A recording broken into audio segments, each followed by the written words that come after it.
Britain has undergone a huge change in the last few years. Since 9/11, the state has developed a very different view of its citizens. New surveillance technologies are penetrating every aspect of our lives, and we don't even know it. Across the country, millions of cameras are watching us. The police will soon be able to record every journey we make. Your vehicle has insurance. Is that address? Yes. And soon the state will want all our fingerprints and iris scans. Please look into the mirror. The Information Commissioner recently released a report on the surveillance society of today, but there is much more to come in the future. Basically, it's a first and only microchip to implant in humans. Just like my barcode. Exactly. The government says we need all this new technology to fight 21st century crime and terrorism. But far from making life safer, it could actually help those we fear most. Here's a new passport. That's the actual chip that will have your data stored on it. Yeah. Full name, date of birth, Yes. nationality, and so on. I've written some software that will actually try and read it. It's unbelievable.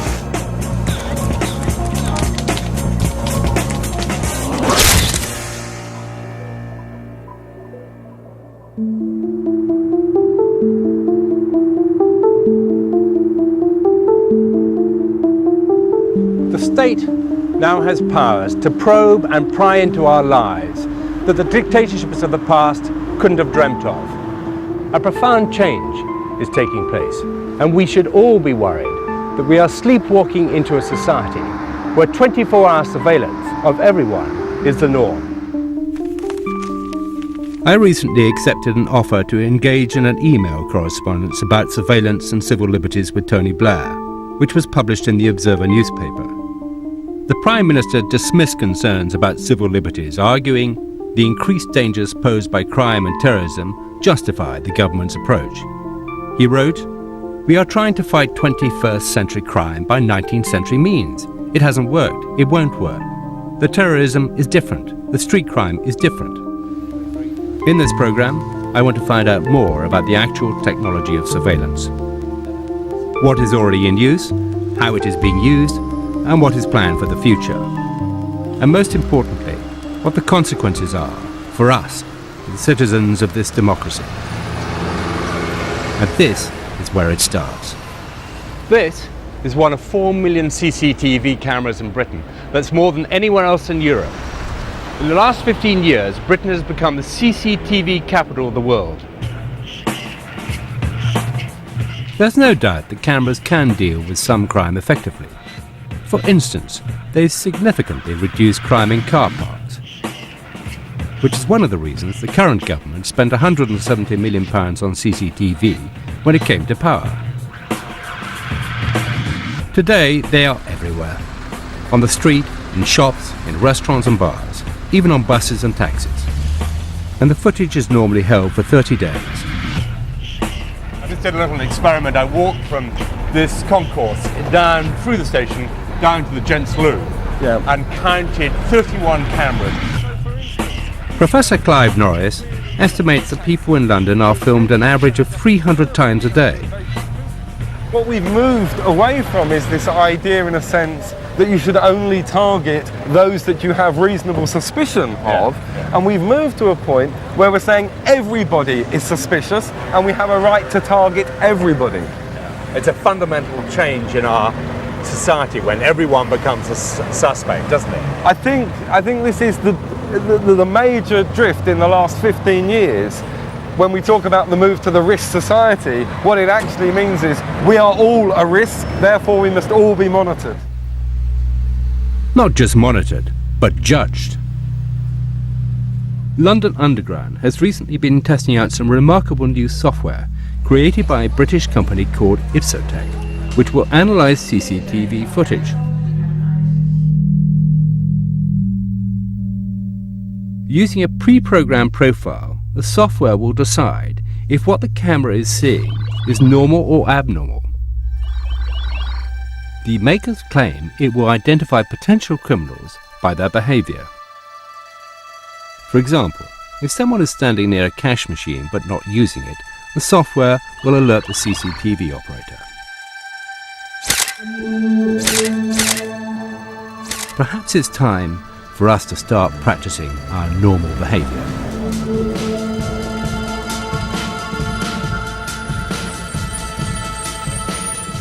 In response to the increase in surveillance, the government has introduced laws intended to give us greater access to our personal data, including CCTV footage.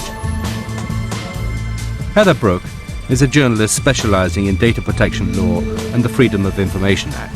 She believes that in practice, these laws are failing to deliver what they promise.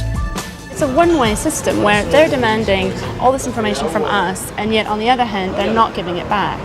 But what would, I mean, you know, I would say this to people, and I've often written this sort of thing, and people tend to say, but what can I do? This is the way life is, this is the way technology is, and there's nothing I can do, I can't protest. What can they do? I guess the simplest thing they could do is use their right to ask for the footage. Yeah. And how do they do that, actually? What they do is they make a request, it's called a subject access request, Yes. and you use the Data Protection Act. Yes. And you ask the authority who owns the camera for the footage of you. Yes.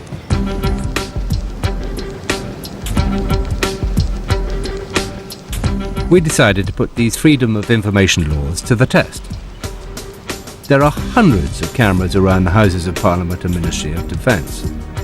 Well, it's one of the most important and sensitive areas in Britain, so the high security is to be expected. Was it actually for? This is Channel 4. Channel 4? Was Yeah. it a documentary or? Yes, Okay. yeah. That's all I wanted to know. Thank you.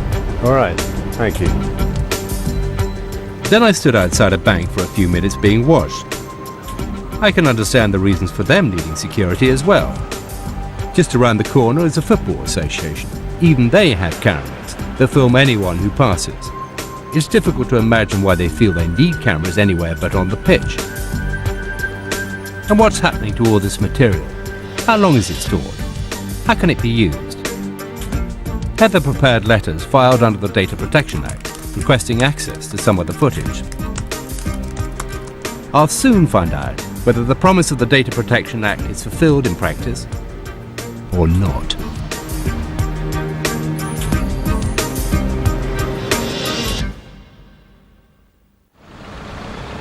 In the last few years, software has been available to allow computers to read car number plates. This automatic number plate recognition technology is used in speed cameras and on a huge scale to enforce the congestion charge in London. Go ahead.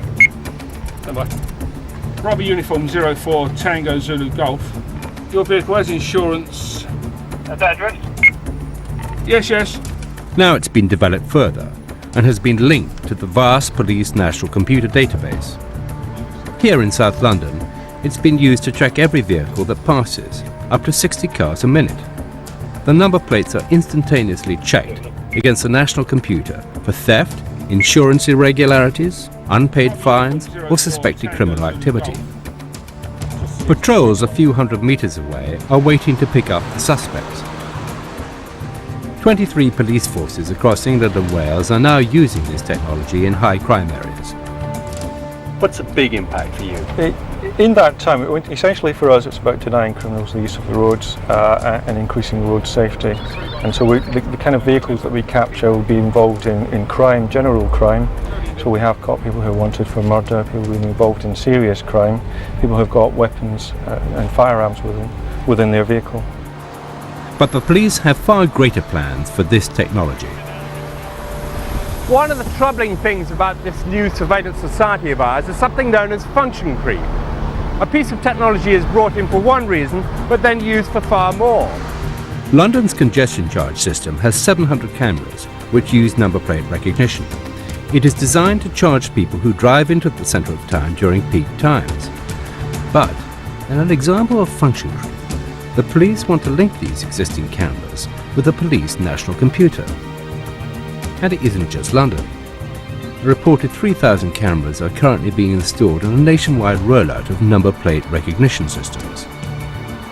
And they won't just be monitoring criminals. The system will log the time, date and location of every car which passes its cameras. A national computer centre will scan up to 35 million number plates every day and keep the information for 2 years. And the police want to extend that to 5. One of the really astonishing things is that despite the serious implications for privacy and individual liberty, these measures were never debated in Parliament.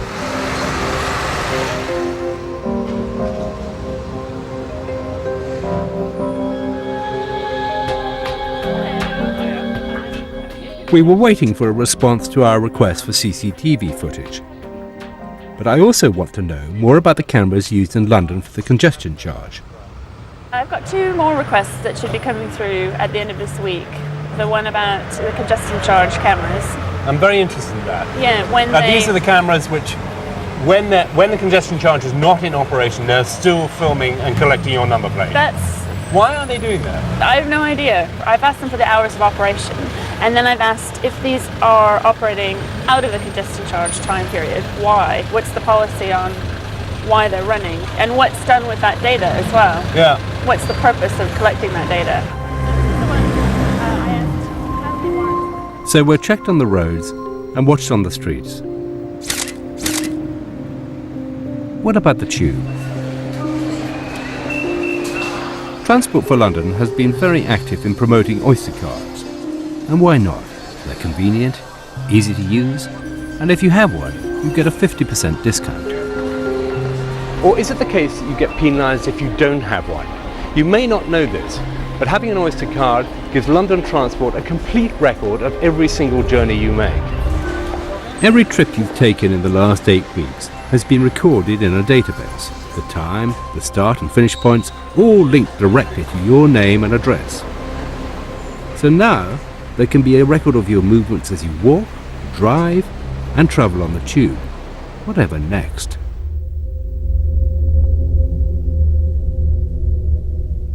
Please look into the mirror. Please move back a little. From 2009, we will need to have our biometric data recorded if we want one of the Prime Minister's ID cards. He says they will be key in fighting everything from terrorism to illegal immigration. Please look into the mirror. Please look into the mirror. The government is planning to spend at least £5.4 billion on the most comprehensive database of personal information ever created by a government, the National Identity Register. To get a card, you will need to submit 49 pieces of personal information, including biometric data like fingerprints, 3D facial recognition, and even iris scans. The cards are voluntary at the moment, but eventually you're going to need a new passport, and that's when the system becomes coercive. To get one, you will have to provide the same 49 pieces of personal data for the National Register, or you're going nowhere. I think it won't be long before shops, bars and offices think they're the best way to establish proof of identity.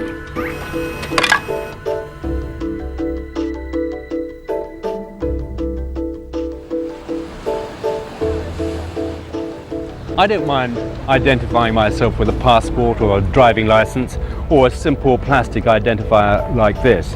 What I do mind is giving 49 pieces of information about myself to the National Identity Register. And this database isn't passive. Every time your card is swiped on the terminal linked to the NIR, it will register the details of where it was used. In effect, the database will start tracking your life.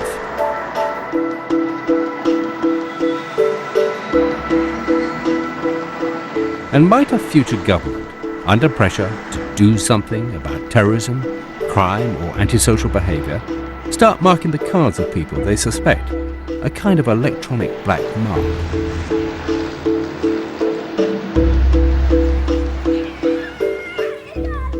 But the government is not stopping with every adult in the United Kingdom. At a cost of over £200 million, it intends to create a database containing the personal details of Britain's 11 million children. Up to 400,000 public sector workers will be able to access personal information about your child. The government claims it will keep our children safe and secure. How is it then that top politicians and celebrities will be allowed to keep their children's names off the database for security reasons.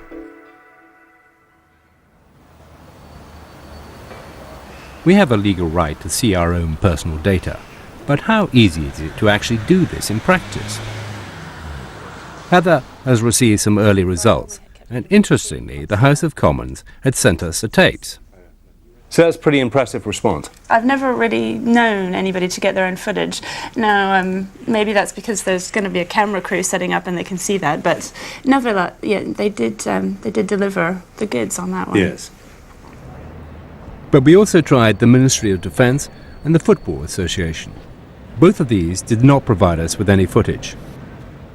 So the other big thing that came through was about Oyster cards. Yes. What I thought was most interesting about this, again, is how the police are starting to use the Oyster card database as their new toy. So from August 2004 to March 2006, there was 426 requests by the police to search the database. So that's almost a year and a half, 426 requests. In the last 6 months, the police are making 170 requests per month to access the database. After this meeting, we received a reply from Transport for London about congestion charge cameras. It said the cameras are not turned off at the weekend because it would be too expensive for someone to go around each camera and flick a switch. So even when the congestion charge is not in force, the cameras are still monitoring traffic. So what is the reason for the surveillance systems that I have seen spreading across Britain? Tony Blair argues that the events of 9/11 have changed the rules of the game forever. That the war on terror is unlike anything leaders of the past have had to deal with, and that new measures are required to fight a new enemy. This justification has been especially effective in the United States.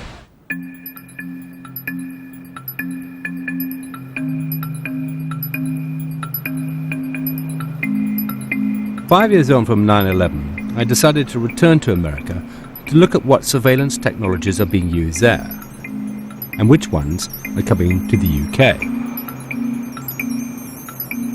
The amazing thing about the American response to the 9/11 was the astonishing staunchness of the New Yorkers particularly, which is where I was. Everyone seeming to know what to do without being told. And then of course, much later on, and then, to my mind it was 10 days, 2 weeks, the shock of what had happened, the shock of this first attack on American soil since Pearl Harbor began to sink in. And I think from that moment on, you see the America that we see today. It was decided then to assert American authority, to make sure that the 21st century was going to belong to America.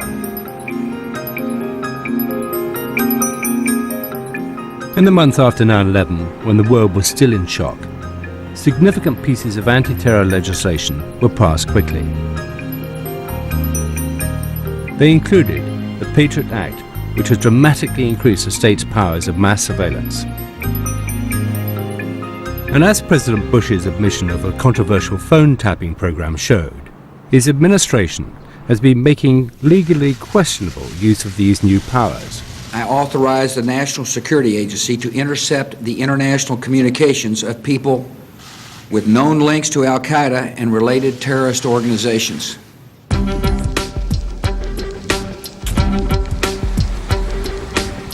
But by May 2006, it emerged that not only was the American government listening to international calls, it was also monitoring the domestic phone records of millions of innocent Americans.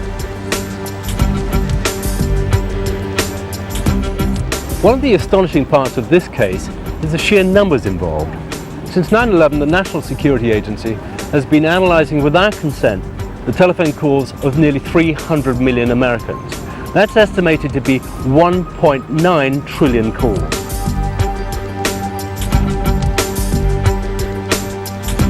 This type of mass surveillance is no longer the stuff of science fiction. The NSA phone tapping case is an example of data mining. A new technique that means the records of your internet searches, your bank transactions, credit card purchases and phone calls can all be searched in seconds for certain patterns of behavior, such as regularly calling the Middle East. The hope is that these patterns will help to identify potential terrorists. But Jay Stanley at the American Civil Liberties Union believes that the technique of data mining is a serious threat to our privacy. We're living in a world where more and more information and data is created about us, where we pass through sensors or cameras and computers, and we buy things, and we enter places and use electronic key cards. And each of those pieces of information might be harmless on its own, that you were at this place at this time.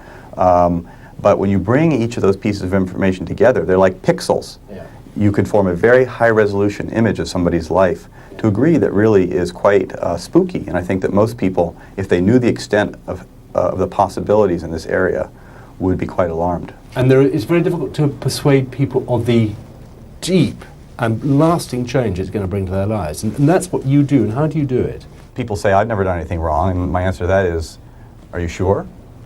There are a lot of laws on the books, a lot of complicated laws in the books, a lot of laws where the prosecutors and the police have a lot of discretion to interpret the laws, and if they decide that you are their enemy, you are public enemy number one, and they have the ability to go through your life with a fine-tooth comb because your privacy has been destroyed, they will find something. Chances are pretty good.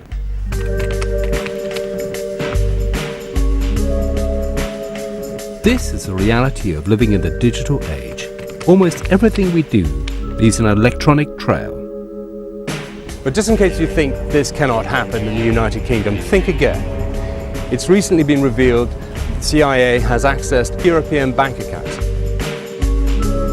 SWIFT is the international money transfer system used by 7,500 banks and financial institutions in 200 countries. It processes $6 trillion a day. In June 2006, the New York Times revealed that the CIA had subpoenaed SWIFT for access to their vast number of financial transactions. The paper claimed that the program led to the capture of the mastermind of the 2002 Bali bombing and helped identify a man laundering money for Al-Qaeda. But it also emerged that possibly as many as 20 million British banking transactions were included in the information made available to the US government. However, there's a question that nobody seems to be asking. Does the success rate of these mass surveillance programs justify their existence? Or has the public fear of terrorism been used for political gain?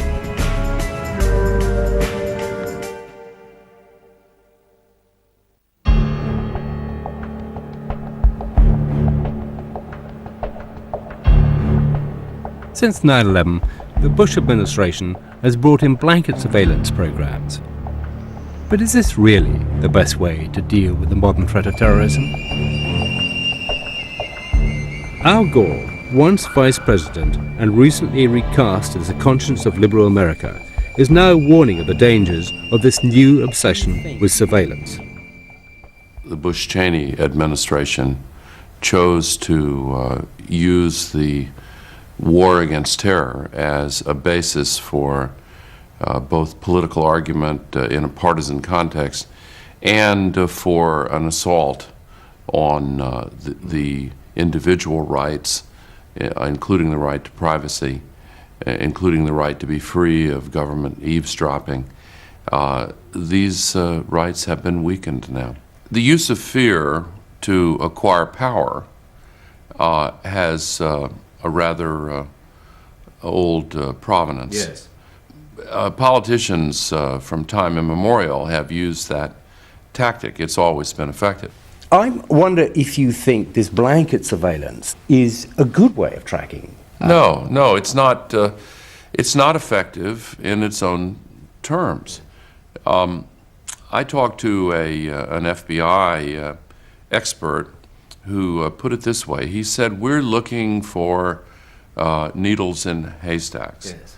And the Bush-Cheney administration keeps piling more hay on top of the stacks.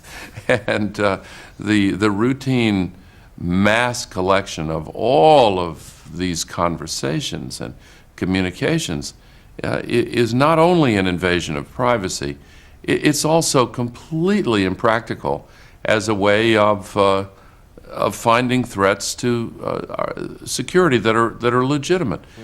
They had the names of the hijackers on 9/11. They had their telephone numbers. They were listed in the book under their own names. Two of them were, and yet they had so much hay to sort through. Yes. They ignored those pointed facts and said, "Oh, we need to collect more mass data." It's not the right way to do it. If I just can ask then, if you feel that in today's climate and with these great terrorist threats, we should change our views of civil liberties. Well, I don't think so. To use that hypothetical as an excuse for the routine destruction of civil liberties, I think is a serious abuse of democratic traditions. In Britain, we have now got the legislation to build an ID card. Do you feel that Americans would accept this? What is a very big step for a population to accept? In the U.S. context, Yes. a national ID card has always been resisted precisely because it has been seen as a very powerful tool which, in the hands of the wrong kind of government, could be a means for abusing all privacy. Social control, really. Yes, that's right. And as we enter an age where total surveillance is now a technical possibility, I think we need to ask if governments should be given these powers. Many of these programs are secret, so it's hard to challenge them. I believe it leaves them open to abuse.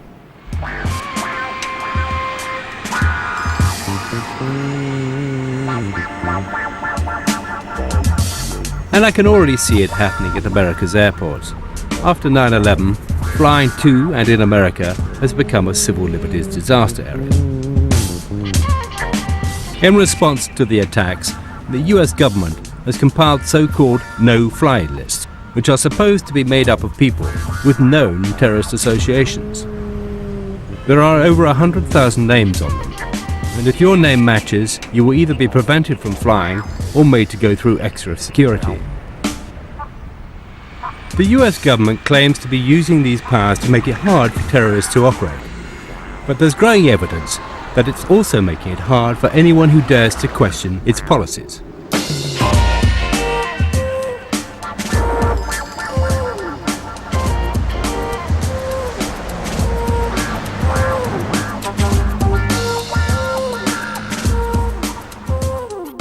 Jan Adams and Rebecca Gordon are die-hard anti-war activists. They publish an anti-war paper, War Times. They believe that this was enough to put them on a no-fly list.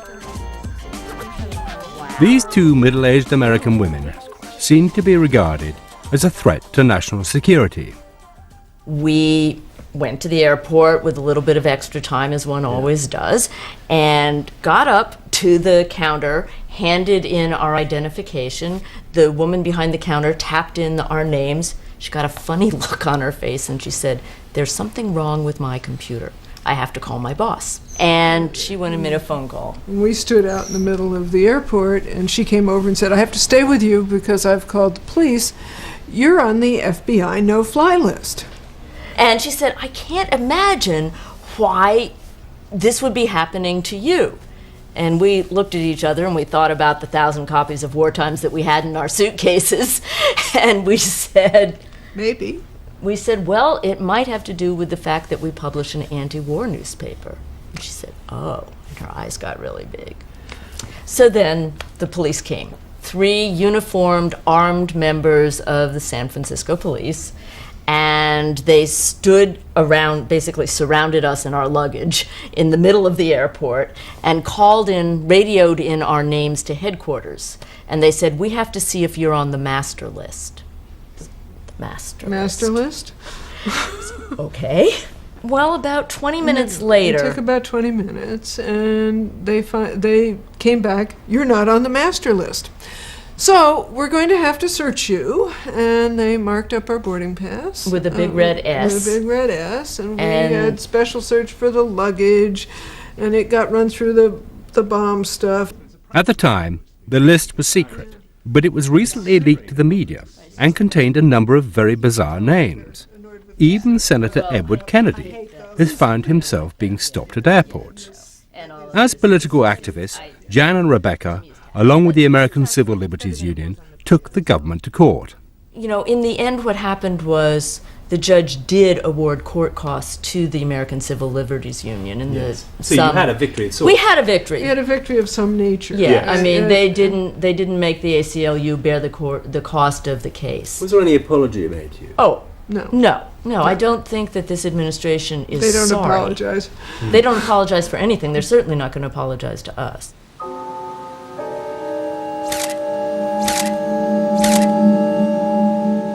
But despite the fightbacks of the civil liberties movement, it is an unequal contest. They are up against the full force of a determined and well-resourced government. Data mining and no-fly lists are already part of life in America. But what about tomorrow? What surveillance technologies await us in the future?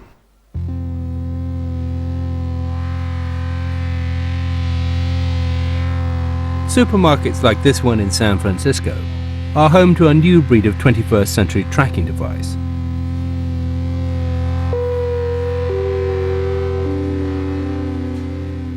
RFID, or radio frequency identification chips, are tiny transmitters that can be attached to almost any product and scanned at a distance. Essentially, they're 21st century barcodes. When triggered, they transmit a unique code which can be received up to 10 meters away. They are being used by stores like Walmart as a way to track products around the world. RFID allows a company to know when a product is in the warehouse and when it is bought by a customer and taken home. In theory, you can even track the object after you've bought it.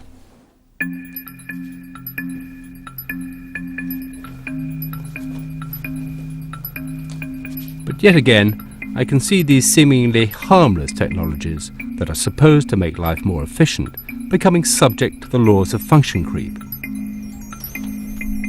An American company called Verichip has taken this same RFID technology and is implanting the chip in humans.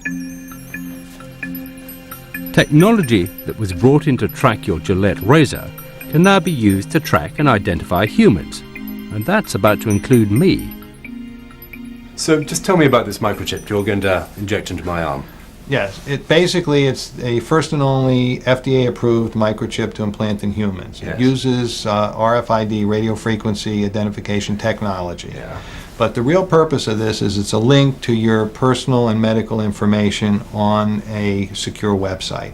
So in a case of an emergency, if you were confused, comatose, or otherwise unable to communicate and presented to an emergency room, they would be able to scan you and pick up a unique 16-digit number, which is the only thing that's on this microchip, yes, and be able through that to access your medical record.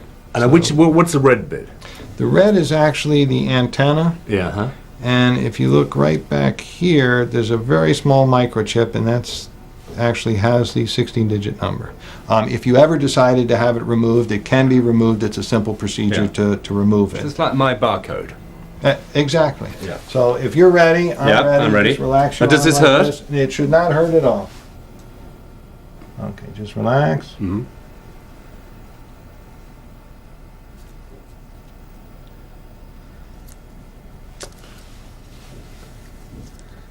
We are all done. I'm just going to now just double check and make sure it's working before I let you out of here. And you heard the beep. Yes, I recognize the last few digits. That's the same number. Yes, well, I don't recognize the whole number, but the last 4 digits are right. Yes. Right, and that's the same number that we have on here, which is the same number that we put in. So that's me. That's you now. Here actually corresponds to this number. This number Verichip has huge ambitions for their product, which was originally designed to tag pets. The CEO of Verichip recently promoted the idea that all migrant workers be chipped, and it has also been suggested that the entire US military receive implants. Verichips have already been implanted in several patients with degenerative brain conditions such as Alzheimer's, so they can be identified in a medical emergency. But the Verichip is old technology. The new generation of RFID chips will do much more than just transmit a code. Many states in America are considering putting them in driving licenses. They will be able to transmit all your personal details when they come within range of an RFID reader. The scheme is aimed at making the license harder to forge and more convenient for the police. Li Tian works for the Electronic Frontier Foundation, an organization promoting personal privacy in the digital age. These IDs are not just trackable in the sense that they have a unique ID number. They will broadcast your name, your date of birth, your country of nationality, et cetera, et cetera. And if you're a parent and you have children who are about to carry a driver's license, what do you want strangers to be able to know? I've got a daughter, she's 15.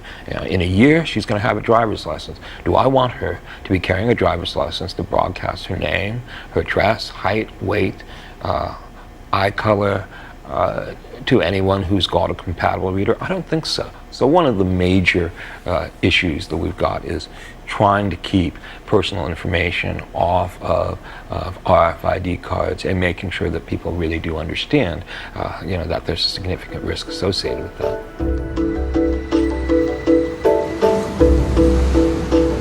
People's faith in this one tiny piece of technology, the RFID chip, is amazing.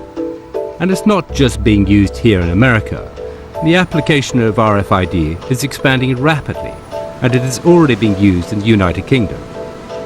All new British passports are already being issued with RFID chips. The forthcoming ID card will also contain similar technology. But are the technologies themselves secure? Back home, I'm due for an encounter with someone who is convinced he can prove they are anything but.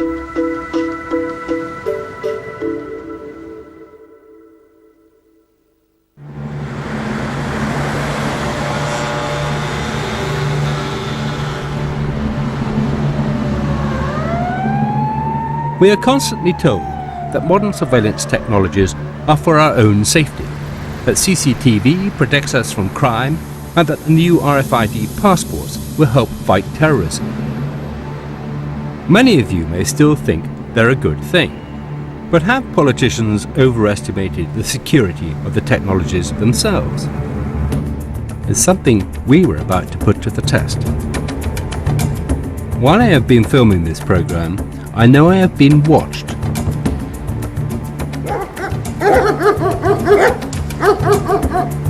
2 hours outside London is an old nuclear bunker, now used as a highly secure facility where companies protect and store private data. It is here that I was about to find out just how secure the technologies that track us really are. The first thing I saw as I entered the bunker was a monitor playing CCTV footage of me walking down a street in London.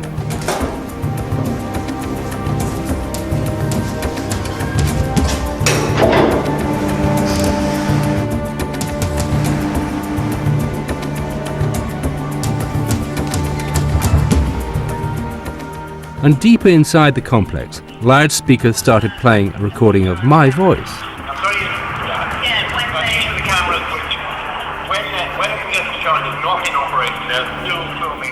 But the man who started the company based here has promised to explain everything. Adam Laurie is a security consultant who exposes weaknesses in high-tech systems. And while I have been investigating technology, it seems technology has been investigating me. Okay, so you probably recognise the voices. That's you having a meeting with Heather Brooke. He had somehow managed to make Heather's mobile bug one of our meetings. So we were bugged. So basically, yeah, the phone not only bugged you, it was also a tracking device to find out where you were in the first place. Without me knowing, Adam had signed Heather up with a perfectly legal company which offers to pinpoint the location of any phone registered with it. He then used a Bluetooth communication facility on her phone to listen to our meeting.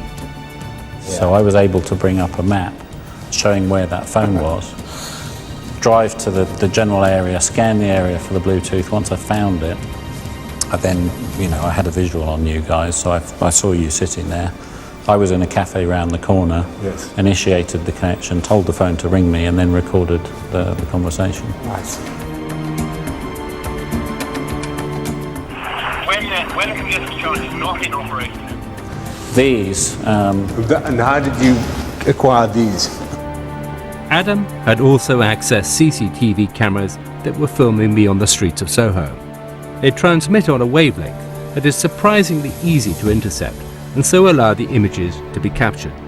You were going to be going to this meeting in Soho, so I scouted the area beforehand with a simple handheld scanner and was able to record images from cameras pointing out on the street and capture you on your way to the meeting. Now, I mean, that's relatively harmless, they're just street cameras, but the same technology is used inside buildings for security, and actually they're making the place less secure because they're broadcasting it to the world. So. I normally work at home and now have a wireless internet system, but apparently this can make my personal emails and internet searches available to whoever wants to see them. Okay, so what's this here you got here? Okay, well, you should be able to recognise that. That's an email from you. And basically, I came to your house, sat outside, scanned the street for Wi-Fi networks, found your network, and then intercepted you sending that mail. Right, so anyone could do that? Anyone could have done it, absolutely. So you can use my phone to record conversations and track me. Yep. Use other people's cameras to take pictures of me. Yep. Snitch my email by sitting outside in the van with a bit of equipment. Yep. What else can you do? One other thing I heard that you've actually had a chip implanted in your arm. I have. See if I can read it. Do you know where it is? Yes, exactly? I know, it's here. Okay. So that should be your ID number. Yes, I remember the last 4 digits. So that can be read with an off-the-shelf commercial scanner. Now I've done that and I know your number. I have some blank chips which I bought over the internet. So is that what your chip looks like? That's exactly what it looks like. Right, so there's no reason I can't now program that number into that chip. Right. So have that implanted in my arm, and then I'm you. Then you're me. Yeah. Even the chip in my arm, promoted as a secure means of determining identity, could be cloned. But Adam's most staggering revelation concerned a piece of technology that almost each and every one of us will soon be carrying. I know you've been looking at the new passports and ID cards and so on, and that's a concern for me as well. I mean, here's a new passport, and this has a chip in it. That's a chip, is it? That's the actual chip that will have your data stored on it. Yeah. And my concern is, the privacy of that data. So I was curious what was actually stored on there. So I've written some software that will actually try and read it. Can you do that? So yeah, what I'm going to do now is read this one. This is my son's passport. And after just a few seconds, all the personal details stored on the passport came up on the screen. Adam had cracked the new RFID passport, introduced for its supposed security. And this, remember, is the technology that will be used in the ID card. Okay, so this is the data that's stored in the passport. So we've got his name, full name, date of birth, nationality, and so on. So can anyone pick up this passport and read it from a scanner, or do they need something else? It's slightly more complex than that. You actually need a key. You need a cryptographic key to be able to read it, but the key is derived from information that's fairly easy to get hold of. So it's basically passport number, date of birth, and expiry date of the passport. And they're all jumbled up together, are they? They're jumbled up in a particular way, which is a published algorithm. So, I downloaded from the internet exactly how I jumble them up. Once you have that information, you can log into the passport and you can read it. It's unbelievable. We asked the Home Office to respond to our findings. They said, the chip is one part of the security features used in the e-passport, but being able to copy this does not mean that the passport can be forged or imitated for illegal or unauthorized use. But the fact that we have been able to read secure data from the passport without opening it is still of enormous concern. These passports have only been out a few months, and my fear is that one day someone will be able to clone them. As it is, I don't feel they are keeping my personal information safe. And it's not just passports that have RFID. The new ID cards being introduced in 2009 will also have a similar chip. If you have very much the same technology on this as you've got in your passport, any old fool or anyone with a bit of know-how. Well, once the tools are out there, anyone who gets their hands on the tools, I had to write my own because the software isn't generally available, but once the things are in circulation, it's all public domain stuff. The irony of all this is that criminals and terrorists, the very people these technologies are supposed to stop, will find and exploit weaknesses in the system.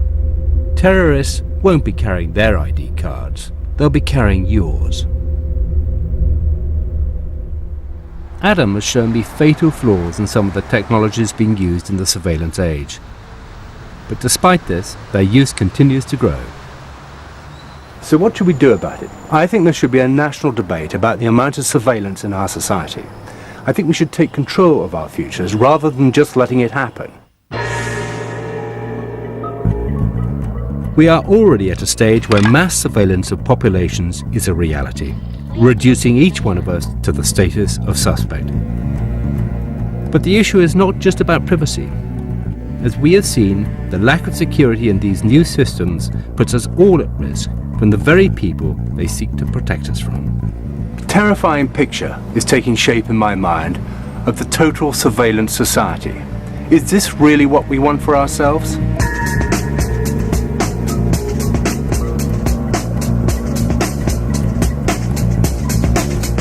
Drama next. Looks like Melissa might be getting some action in 30-something.